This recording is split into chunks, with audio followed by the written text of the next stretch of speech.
One of the mistakes that I've made as I've put together something, thinking that I knew what I was doing, that, hey, that's all right, I know what I'm doing, and I start putting things in spots where I think they're supposed to go, and start putting things together, and I got to a place where this just doesn't fit. It's supposed to fit. Why doesn't this fit? Well, I abandoned the directions and thought I knew what I was doing, and I finally have gotten to a place where I'm like, you know what, I just need to start over. Like, I'm going to take out all these things, and I'm going to start over, swallow my pride, and I'm going to read the directions. Well, this is where David gets to in life. This is where David gets to in this story where he says, you know what, that's it. We just need to start over. Because the Bible actually says that when Uzzah reached out and touched the ark and he was killed, that says that David was afraid of the Lord. Let me ask you today, do you have a healthy fear of God? You know, I think that's one of the things that we've lost in our culture and our world as Christians. I think we've lost our healthy fear of the Lord. A couple weeks ago, we were having a fire in our back patio, and we were all sitting there as a family, and Addie looks at the fire. She's like, you know what the fire makes me think of? I'm like, what? Like, this is out of the blue.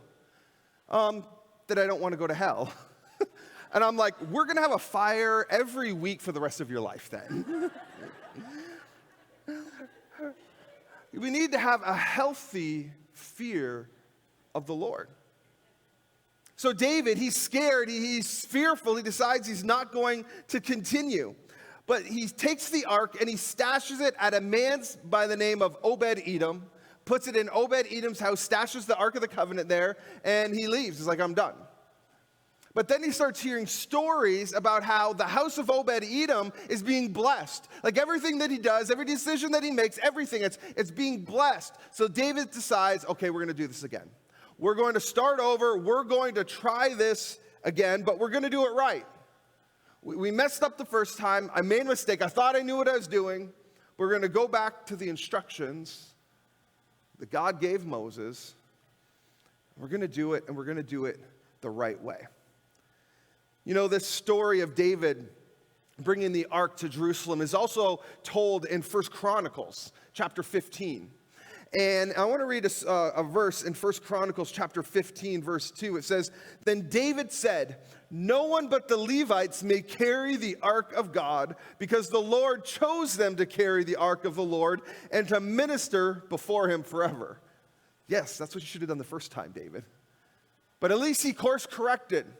Started over, said, okay, we're going to do this. We're going to do it right. We're going to follow the instructions that God has given us. Worship team, you can go ahead and come on back.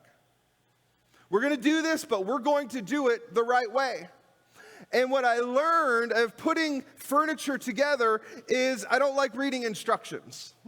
I learned that pretty quick.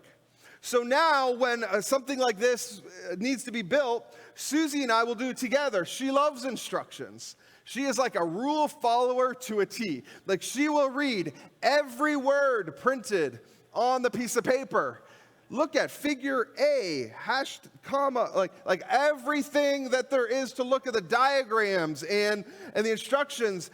And so she'll tell me, hey, piece A needs to go to piece B, and this screw needs to be put in here, and she'll read it to me, and then I'll do it.